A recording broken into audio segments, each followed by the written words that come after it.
We know you guys love these stories, but most of you listening aren't subscribing. Our subs have been quite low this month, and we're really close to 20,000 subscribers, so please be a legend and smash the subscribe button. And like this video, it will really help support us. Thank you so much.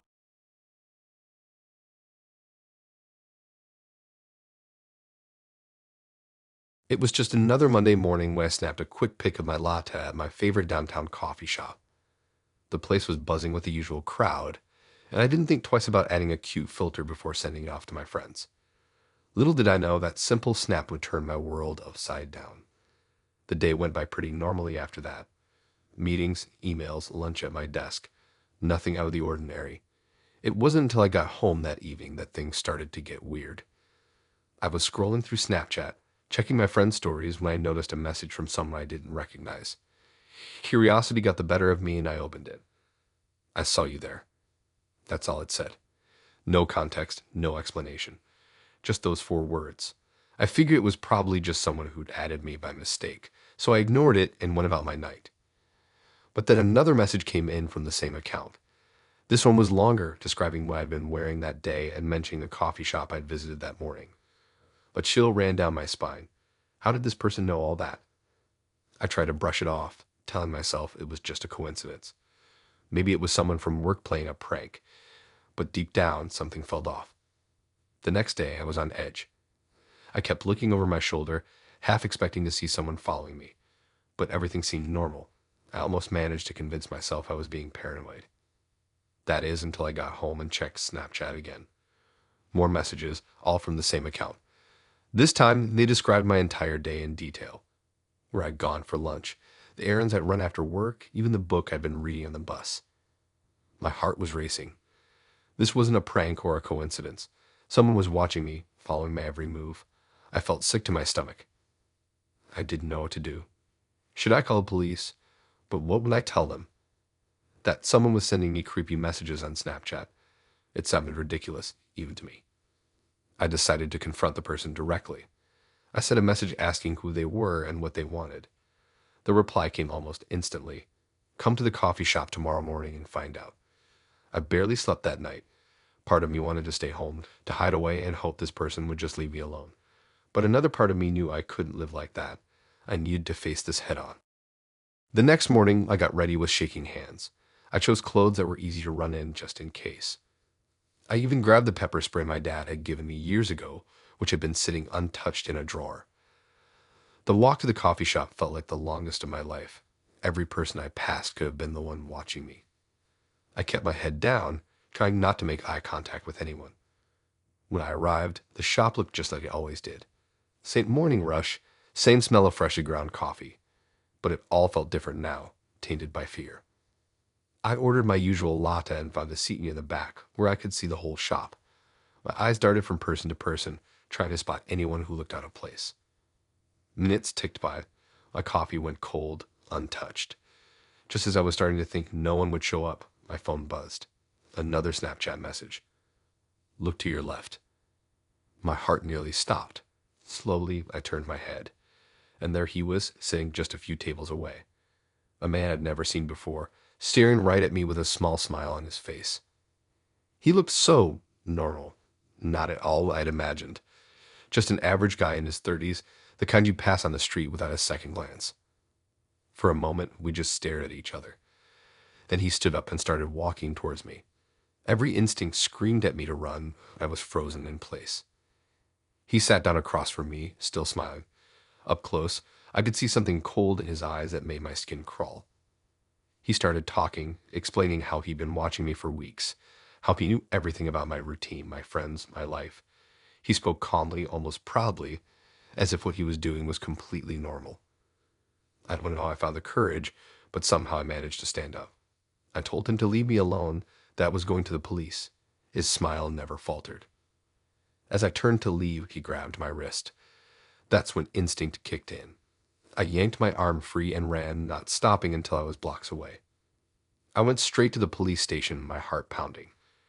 The officers took my statement, but I could tell they weren't taking it as seriously as I hoped. They promised to look into it, but warned me that without more concrete evidence, there wasn't much they could do. Frustrated and scared, I went home and immediately started changing everything. I deleted Snapchat, changed my number, and even started looking for a new apartment. I felt like I was dismantling my entire life, piece by piece. For the next few days, I was constantly on edge. Every notification on my phone made me jump. I kept expecting to see another message from him, even though I deleted the app. A week went by with no sign of him. I started to relax a little, thinking maybe he'd given up. But then, as I was walking home from work one evening, I saw him. He was across the street, just standing there, watching me. I froze for a second, then turned and ran. I could hear footsteps behind me getting closer. I ducked into a crowded store, weaving through the aisles, trying to lose him. When I finally dared to look back, he was gone. But I knew he was still out there waiting. That night, I packed a bag and went to stay with a friend. I couldn't bear to be alone in my apartment anymore. The next morning, my friend convinced me to go back to the police. This time, they took me more seriously. They assigned an officer to keep an eye on my apartment and advised me to stay with my friend for a while longer. Days turned into weeks. There is no sign of him yet, but I still can't shake the feeling of being watched. I jump at every shadow, flinch at every unexpected sound. I just hope it stays quiet forever, and I never hear from him again.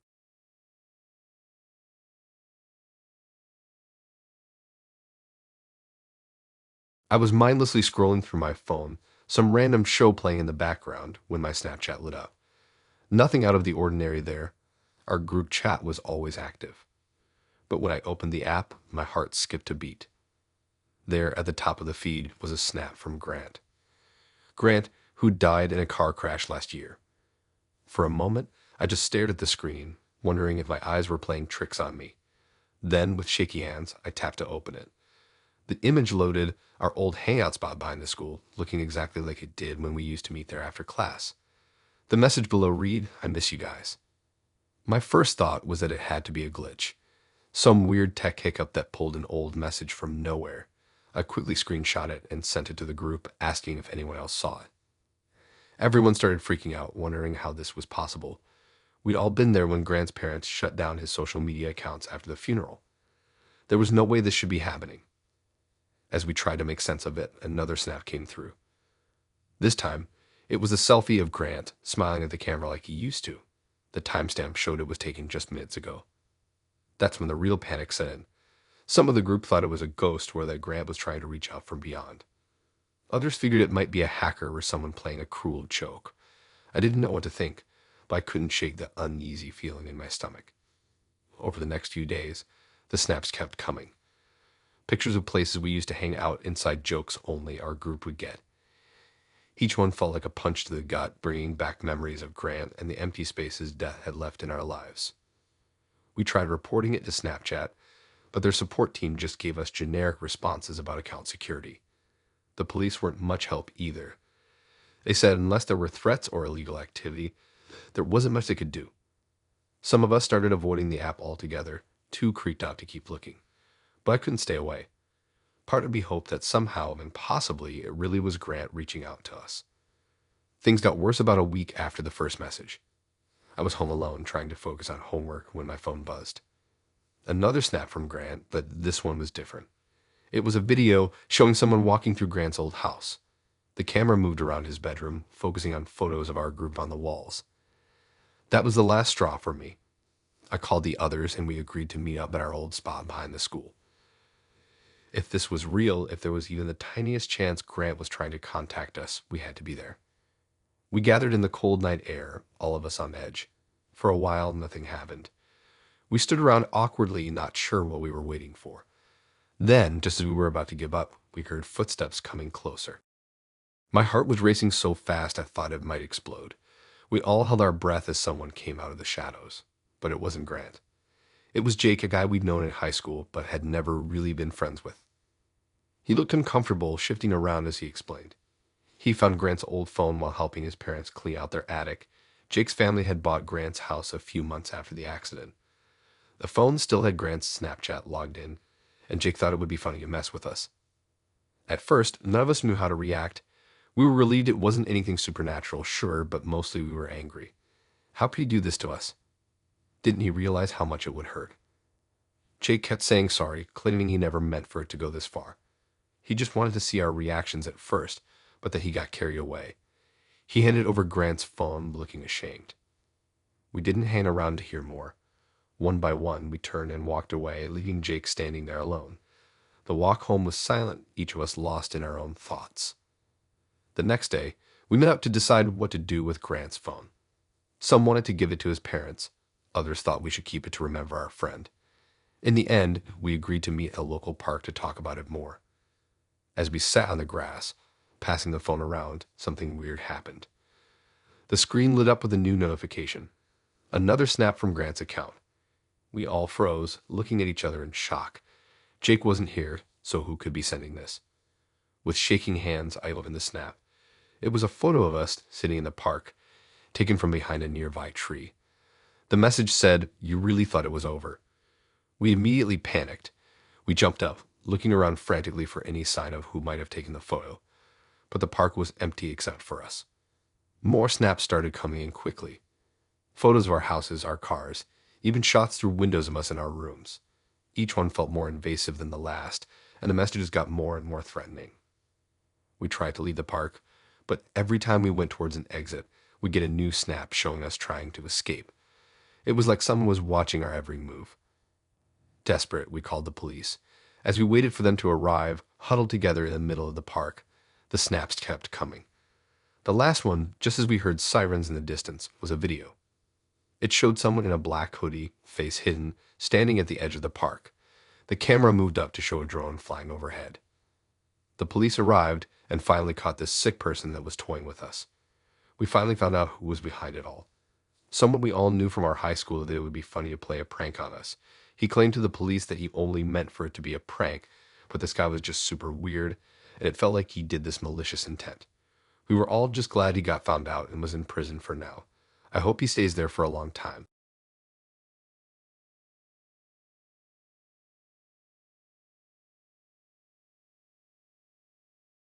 It all started after Henry and I broke up. 2 years together gone just like that. At first, I was a mess. Spent way too much time in my pajamas, binging shows I'd already seen 1,000,000 times. My friends finally had enough and dragged me out one Friday night. I didn't want to go, but they insisted. Said I needed to get back out there, have some fun. So I put on my favorite dress, the one that always made me feel confident, and let them take me to this new club downtown. The music was loud, the drinks were strong, and for the first time in weeks, I actually smiled. I snapped a few pics of us dancing, posted them to my story. It felt good to be living again, you know? After that night, I started going out more. Nothing crazy, just dinner with friends or drinks after work. I'd share snaps here and there, showing everyone I was doing okay. Moving on. About a month after the breakup, I noticed a new account had added me on Snapchat. The username was just a jumble of letters and numbers. I figured it was someone from work or maybe an old classmate, so I accepted without thinking much of it. A few days later, I got my first snap from that account. When I opened it, my heart stopped. It was a photo of me and Henry from last summer at the beach. We looked so happy, his arm around me, both of us grinning at the camera. The caption read, "You shouldn't forget." I felt like I had been punched in the gut. Who would send this? Why? My first thought was Henry, but that didn't make sense. He'd been the one to end things, said he needed space. Plus, this wasn't his account. I tried to replay the snap, but it was gone. Whoever sent it had their privacy settings locked down tight. For the next few days, I kept checking Snapchat obsessively, waiting for another message. Nothing came. I almost convinced myself I'd imagined the whole thing. Then a week later, another snap arrived. This time it was a video. My hands shook as I opened it. It showed me walking into my apartment building, clearly taken from across the street. The camera zoomed in as I unlocked the front door. The caption, "Always watching." Now I was scared. This wasn't just weird, it was creepy. Someone was following me. I screenshot the snap before it disappeared and went straight to the police. It took my statement but said there wasn't much they could do. The account was probably fake, and the video didn't show any actual crime. I felt helpless and angry. Who was doing this? I started paying more attention to my surroundings, always looking over my shoulder.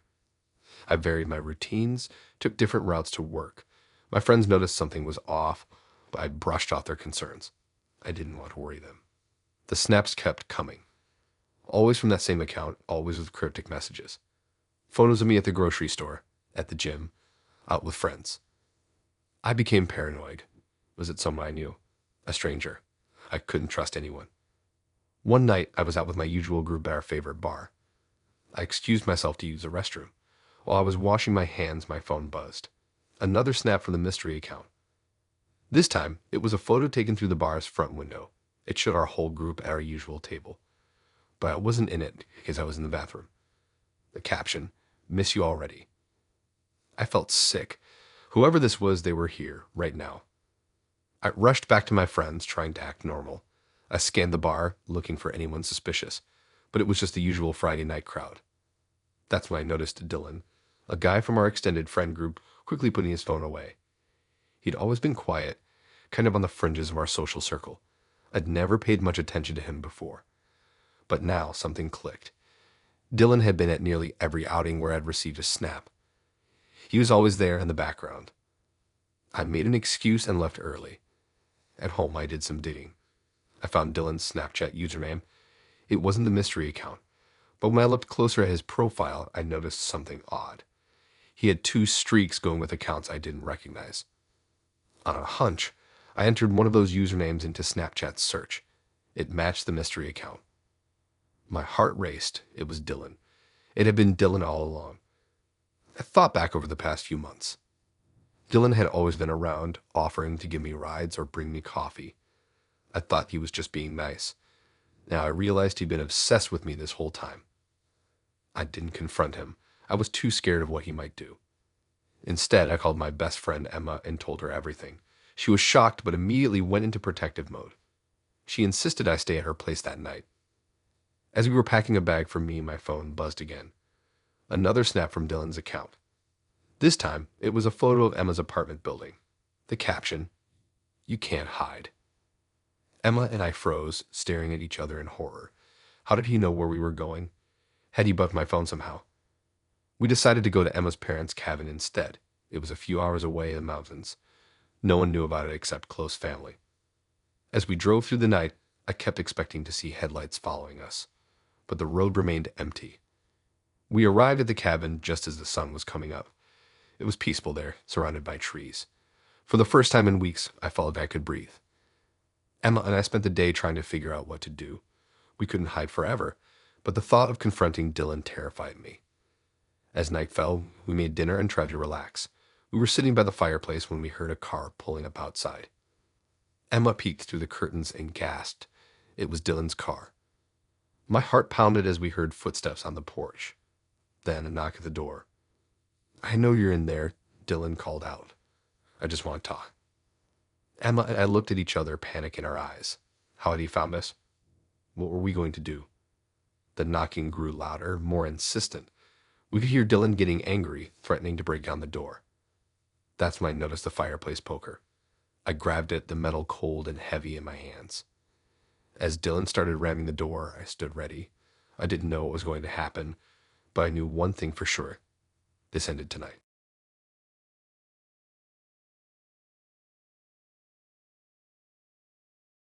I decided to hit up my local bar. Nothing special, just wanted to unwind after a long week. I snapped a quick selfie with my drink and posted it on my Snapchat story.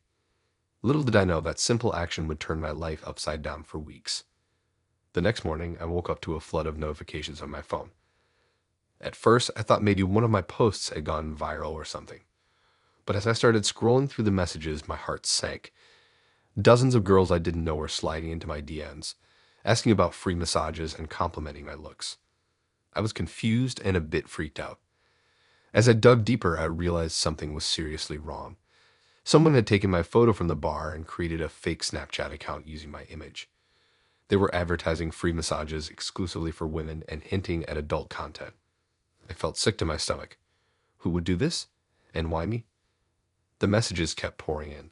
Some were innocent, just asking about the massage services. Others were more explicit, clearly expecting something beyond a regular massage. I didn't know how to respond. Should I ignore them? Try to explain. I was at a loss. Things got worse when people I actually knew started messaging me. A girl from my college classes asked if the rumors were true. My cousin's friend wanted to know if I was really offering these services. It was mortifying. I couldn't believe how quickly this had spread. I tried to damage control as best I could. I posted on my real Snapchat story explaining that it was a fake account and not me. But the messages kept coming. It seemed like the fake account was still active, still luring people in with promises of free massages. Work became unbearable. I could feel people whispering and staring. A few coworkers even made jokes about my side hustle. I wanted to crawl under my desk and disappear. How could I explain this without making it worse? My family found out too. My mom called, asking if I was in some kind of trouble. She'd heard from a friend of a friend about my massage business. I had to explain the whole humiliating situation to her. She believed me, thank goodness, but I could tell she was worried. Weeks went by, and the messages slowly started to taper off. But the damage was done. My reputation was in shambles. People looked at me differently. Some friends stopped hanging out with me, probably thinking I was some kind of creep. I tried reporting the fake account to Snapchat, but it was like shouting into the void. Their response was slow and unhelpful. I considered going to the police, but what could they really do? It wasn't exactly a major crime, just a horrible prank that had spiraled out of control. The worst part was not knowing who had done this to me. Was it someone I knew? A stranger with a twisted sense of humor. I found myself eyeing everyone suspiciously, wondering if they were behind it all. I started to withdraw from social media altogether. No more Snapchat, no more Instagram. I was too scared to post anything, afraid it would be used against me somehow. My friends noticed my absence online and asked if I was okay. I didn't know how to explain without bringing up the whole mess again. Eventually, I decided I had to take more drastic action. I changed my phone number, deleted all my social media accounts, and started fresh. It felt extreme, but I couldn't think of any other way to escape the shadow of that fake account. Just when I thought things were finally calming down, I had a mysterious text from an unknown number. It was a screenshot of the fake account along with a message. Miss me. My heart raced. Whoever was behind this wasn't done with me yet. I started noticing strange things happening. My car was parked in a different spot than where I left it. Items in my apartment were moved around. I felt like I was being watched constantly. The paranoia was eating me alive. I confided in my best friend, hoping he'd help me figure out what to do. He suggested we set up a trap to catch the person behind all this. We created a fake social media account and started dropping hints about my whereabouts, trying to lure the culprit out. For days, nothing happened. Then, one night, as I was walking home from work, I noticed someone following me. My heart pounded as I quickened my pace. I ducked into a nearby store, pretending to browse while keeping an eye on the entrance. A figure in a hoodie entered, looking around suspiciously. I texted my friend, who was waiting nearby. As the hooded person approached me, my friend burst in. We cornered the culprit and pulled off the hood. To my shock, it was someone I knew, a quiet guy from my office who I had barely spoken to. He broke down, admitting he'd become obsessed with me and wanted to ruin my life when he realized I'd never be interested in him. We called the police and he was arrested. As they took him away, I felt a mix of relief and lingering fear. The nightmare was over, but the effects would stay with me for a long time. In the following weeks, I slowly started to rebuild my life. I cautiously rejoined social media, this time with strict privacy settings. I explained the situation to my coworkers and friends, most of whom were understanding and supportive. The experience changed me. I became more cautious, more aware of the potential dangers lurking in the digital world. But I also learned the value of true friends and family who stood by me through it all. As I posted my first new selfie since the incident, I felt a twinge of anxiety. But I refused to let fear control me anymore. I hit share and smiled, ready to face whatever came next.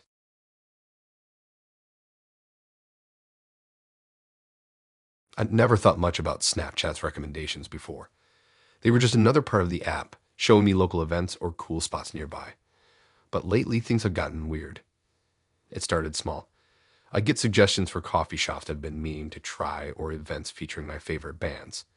At first, I was impressed. The app seemed to know me better than my own friends did. Then things got more specific. Snapchat recommended a tiny bookstore I'd only mentioned to my sister. How did it know? I figured it must have picked up on our conversation somehow. Creepy, but explainable. The suggestions kept getting more personal. Places I thought about visiting but never searched for online. Restaurants serving dishes I'd only daydreamed about.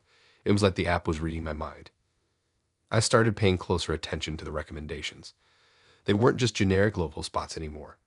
Each one felt handpicked just for me. A spa offering the exact treatment I'd been wanting. an obscure art exhibit featuring my favorite painter. It was useful, sure, but also unsettling. How did Snapchat know so much about me? I started wondering if my phone was listening to my conversations or tracking my movements without me realizing. I tried to brush it off.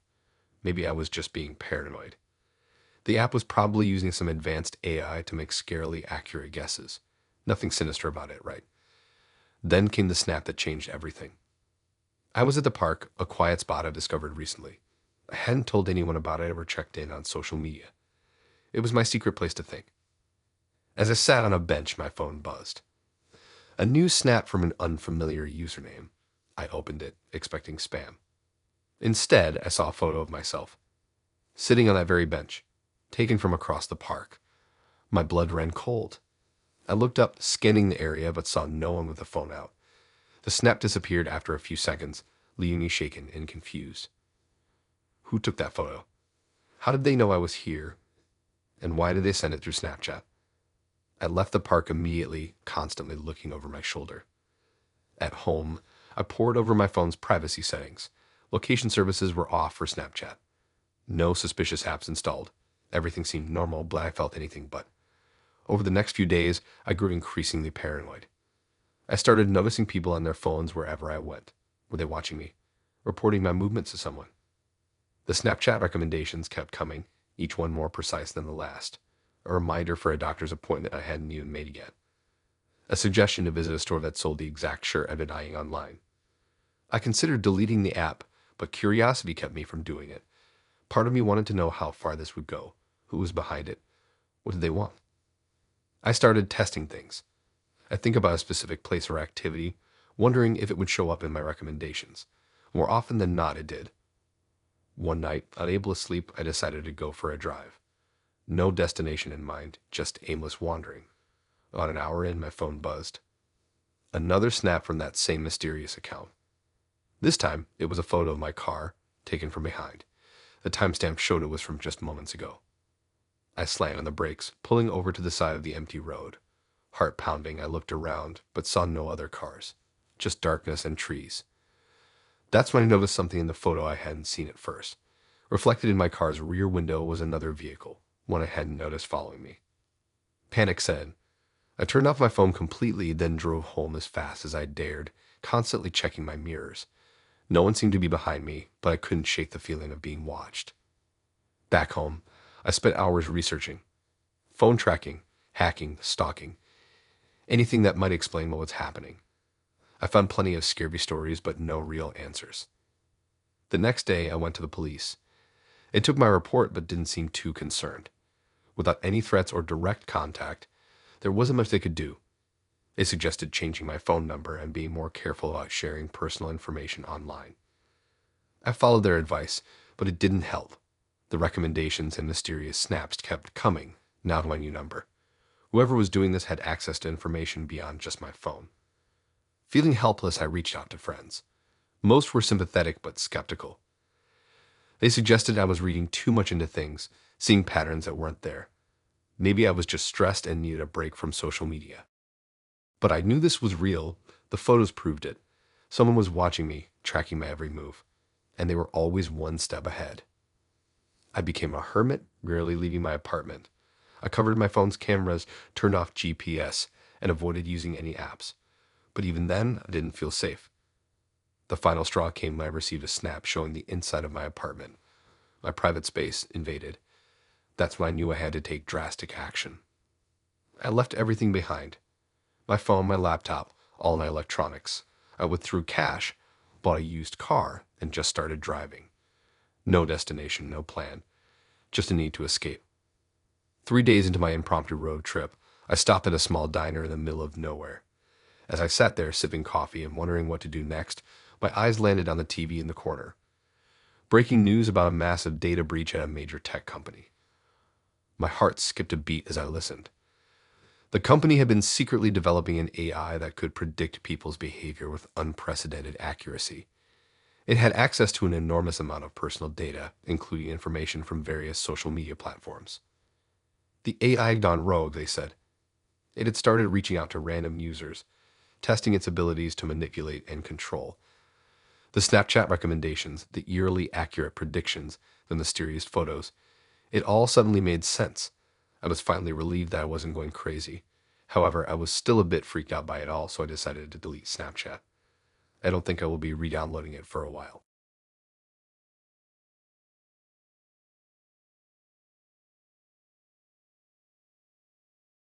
I just moved into this cute little apartment downtown. Finally, a place all to myself. After a day of unpacking, I couldn't resist sharing a snap of my cozy living room.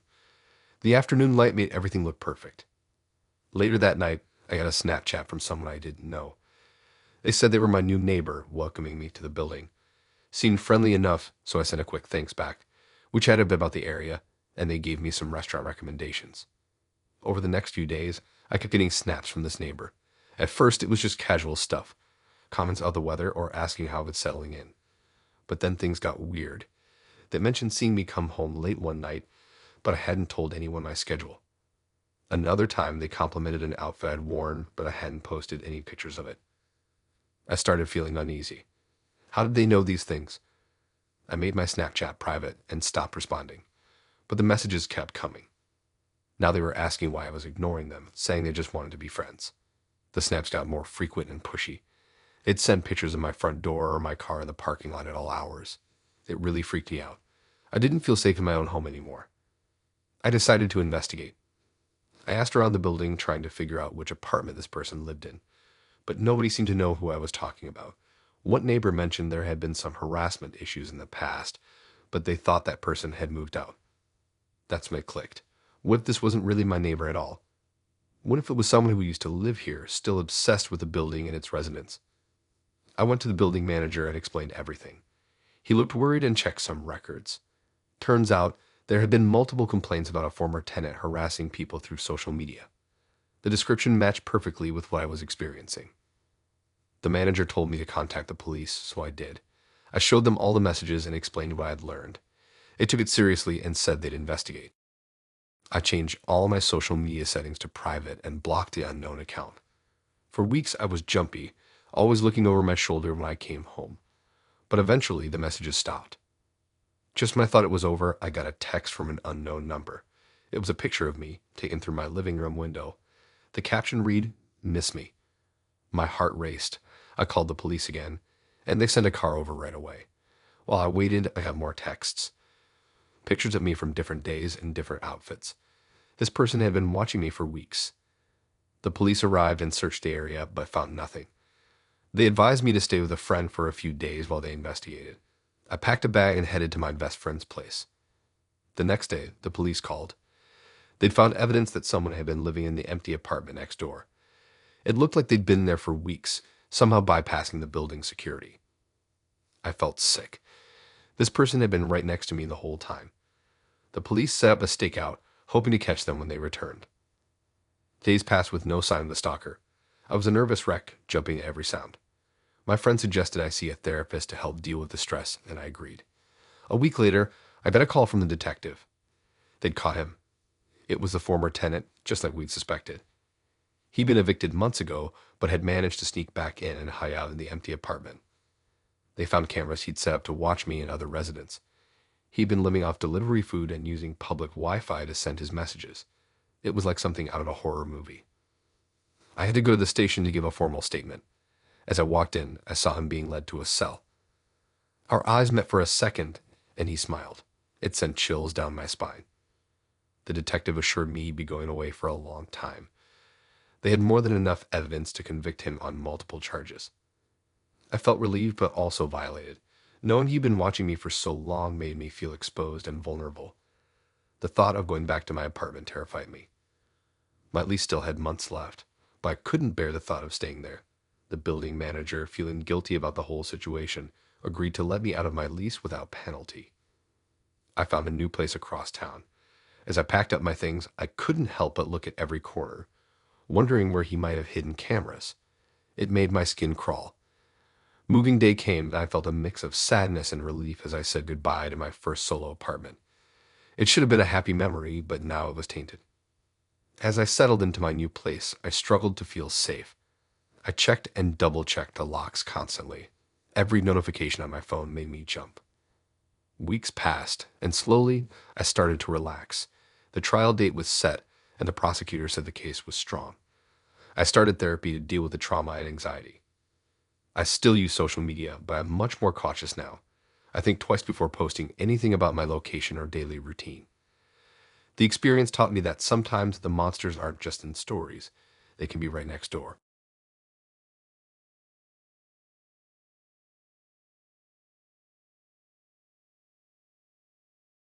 I snapped a quick pic of my car parked outside.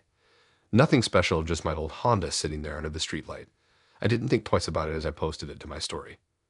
A few minutes later, my phone buzzed. It was Alex.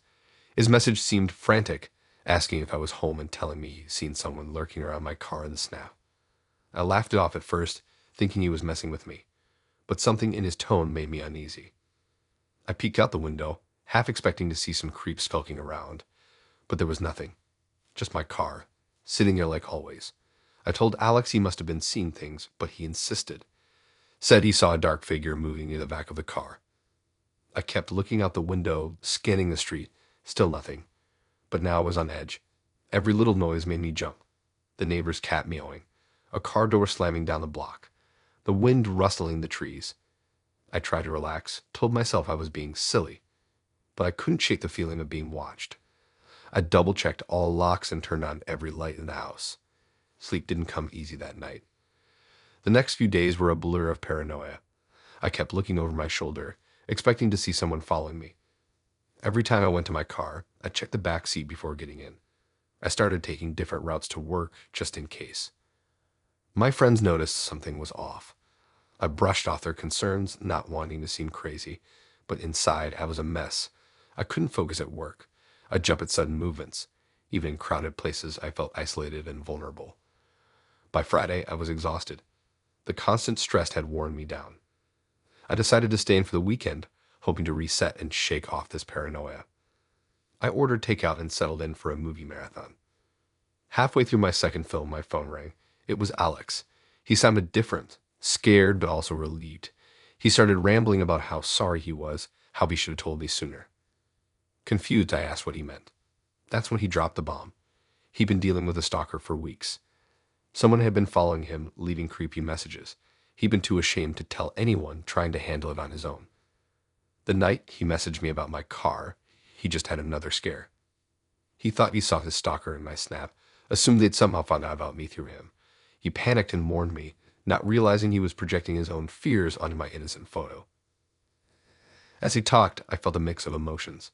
Relief that there hadn't actually been anyone lurking around my car. Anger that he put me through days of stress without explanation. But mostly, I felt awful for what he'd been going through alone. We talked for hours that night. He told me everything. The notes left on his car, the feeling of being watched, the terror of not knowing who was targeting him or why. It all sounded horribly familiar after my week of paranoia.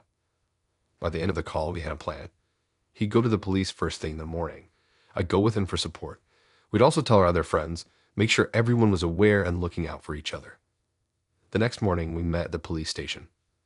Alex looked terrible, like he hadn't slept in days. As we waited, he showed me some of the notes he'd received. They were creepy, full of personal details that proved someone had been watching him closely.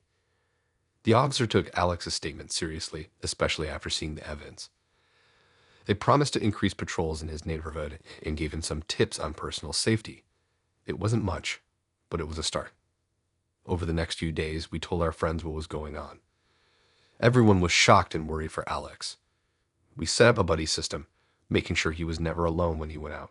I even crashed at his place a few nights, just to help him feel safer. A week went by with no incidents. We started to hope that maybe the stalker had given up. But then Alex got another note. This one was different, angrier.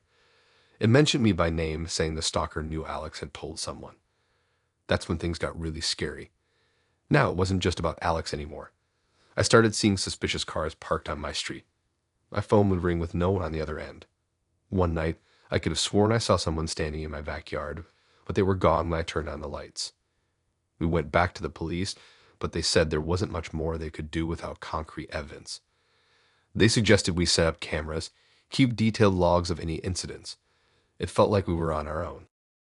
Alex and I became amateur detectives. We started noting down every strange occurrence, taking photos of suspicious vehicles, even setting up cheap security cameras around our houses. Our friends helped too, keeping an eye out for anything unusual. Then one night, we got a break. My security camera caught someone leaving a note on my front door. The footage was grainy, but it was clear enough to see it was a woman with long, dark hair. Alex went pale when he saw the video. He recognized her. It was his ex-girlfriend, someone he hadn't spoken to in over a year. She'd had trouble letting go of the relationship, but he never imagined she'd go this far. With this evidence, the police finally had something to work with. They brought her in for questioning, and she eventually confessed. She'd been stalking Alex for months, and when she saw his comment on my Snapchat story, she decided to target me too. The relief we felt was immense. It was over. No more looking over our shoulders, no more sleepless nights. But the experience had changed us. We were more cautious now, more aware of our surroundings. As we sat in Alex's living room the night after his ex was arrested, we tried to process everything that had happened. It was hard to believe that one innocent Snapchat post had set off such a chain of events. "I can't believe it's finally over," Alex said, running his hands through his hair. I nodded, still feeling a bit shell-shocked. Me neither. But you know what? In a weird way, I'm almost glad it happened. Alex looked at me like I was crazy. "What do you mean?" "Well, think about it. If this hadn't happened, you might still be dealing with this alone. And who knows how far she might have gone if we hadn't caught her." He thought about it for a moment, then slowly nodded. "Yeah, I guess you're right. Still, I could have done without all the terror." We laughed, the sound a bit shaky but genuine. It felt good to laugh again after weeks of fear. As I left Alex's place that night, I took a moment to look around. The street seemed different somehow, both more familiar and more mysterious. I knew now that danger could lurk in the most unexpected places, but I also knew I had friends I could count on. I pulled out my phone, hesitated for a moment, then opened Snapchat. I took a quick selfie, added the caption, "Survived my first stalker experience," and posted it to my story. Because sometimes the best way to face your fears is to laugh at them.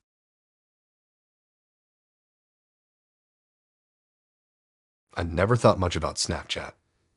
It was just another app on my phone, a way to keep in touch with friends and share funny moments. But that all changed a few weeks ago. It started innocently enough. I got a couple friend requests from accounts I didn't recognize. The names seemed familiar though, like old classmates or coworkers. I figured they must have made new profiles or something. No big deal, right? I accepted them without giving it much thought. At first, everything seemed normal. I'd get the occasional snap here and there, mostly just random selfies or pics of food. But then I started noticing something odd. The snaps I was getting from these new accounts were weirdly specific to my life. There was a picture of the coffee shop I go to every morning before work. Another of the park where I like to jog on weekends. Even a few shots of my office building. It was strange, but I tried to brush it off. Maybe these really were old friends who happened to live nearby. But things kept getting weirder. One day I got a snap of my apartment building, taken from across the street. Another showed my car in the parking lot at work. It was starting to freak me out a little. How did they know where I lived and worked? I decided to reach out to some of my real friends to see if they knew anything about these new accounts. But none of them had made any new profiles recently. In fact, they hadn't even gotten any friend requests from the accounts I was talking about. Now I was seriously creeped out. Who were these people? How did they know so much about my daily routine? I started paying more attention to my surroundings, looking over my shoulder everywhere I went. But I never saw anyone suspicious following me or taking pictures. Things came to a head one night when I was relaxing at home. I posted a casual snap of me watching TV on the couch. A few minutes later, I got a message from one of the mystery accounts. "I see you." My blood ran cold. I jumped up and checked all the locks, peeking out the windows, but the street was empty and quiet. I barely slept that night, jumping at every little sound. The next day, another snap came through from the same account. This one was a blurry image, clearly taken through a window. A window. I could make out the back of my head, sitting on the couch. That was it. I had enough. Hand shaking, I called the police and told them everything. They took my statement and said they'd look into it, but I could tell they didn't think it was a big deal. They suggested I block the accounts and update my privacy settings.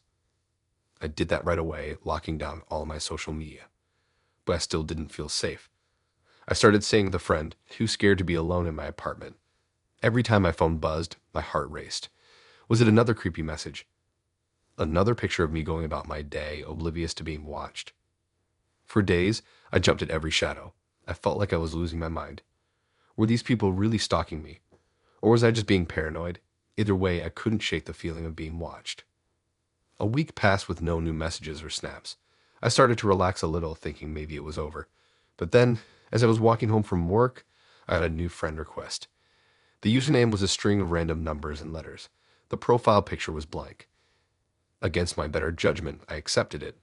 Immediately, a snap came through. It was a video this time, showing me walking down the sidewalk. The camera was following me, getting closer and closer. I spun around, but there was no one behind me. Panicked, I ran the rest of the way home and locked myself in. I called the police again, but they still didn't seem to take it seriously. They said without any physical evidence or direct threats, there wasn't much they could do. That night, I couldn't sleep. Every noise made me jump. At around 3 a.m., I heard a scratching sound at my bedroom window. I froze, too terrified to move. The scratching continued for what felt like hours, then suddenly stopped. When morning finally came, I checked the window. There were deep scratches in the wood frame and a small piece of paper tucked into the corner. With shaking hands, I unfolded it. Inside was a crude drawing of an eye. I couldn't take it anymore. I packed a bag and went to stay with my parents in another city. I told them I just needed a break from work, not wanting to worry them with the whole story. For a few days, everything was quiet. No strange snaps, no messages, no scratching at windows. I started to think maybe I had overreacted. Maybe it really had just been some sick prank. But then, on my third night at my parents' house, I got a new snap. It was a picture of their front door, taken from the street. The caption read, "Found you." I showed my parents everything then, telling them the whole story. They were horrified and insisted on calling the police. This time, the cops took it more seriously. They set up patrols around the neighborhood and installed security cameras. Days passed with no new developments. The police couldn't find any leads. There were no fingerprints on the paper with the eye drawing, no suspicious characters caught on any security footage. Just when I was starting to think it might really be over this time, I got one last snap. It was a video showing someone scrolling through all the pictures and videos they'd taken of me over the past few weeks. At the end, the camera turned to show a mirror, but instead of a face, it was just a blank, featureless mask. The video ended with a message, "See you soon." I didn't know what to do. The police still had no leads. I couldn't hide at my parents' house forever, but I was terrified to go back to my normal life. In desperation, I reached out to a friend who worked in cybersecurity. He agreed to look into the mysterious accounts, trying to trace their origins. After a few days of digging, he came back with shocking news. The accounts hadn't been created by someone else. They'd been created using my own phone. Someone had somehow gained access to my device and was using it to torment me. We immediately wiped my phone and changed all my passwords. But the damage was done. I couldn't shake the feeling that I was still being watched, that whoever was behind this was always one step ahead. Now, weeks later, things have been quiet. No more strange snaps or messages, but I can't relax. I'm always looking over my shoulder, waiting for the other shoe to drop. Because I know, deep down, that this isn't over. Whoever is behind this is still out there, watching and waiting. And I have no idea when or where they'll strike next. Thanks for listening in. If you like these stories and want to hear more, then please subscribe and like and support this new channel. We have more stories for you to listen to.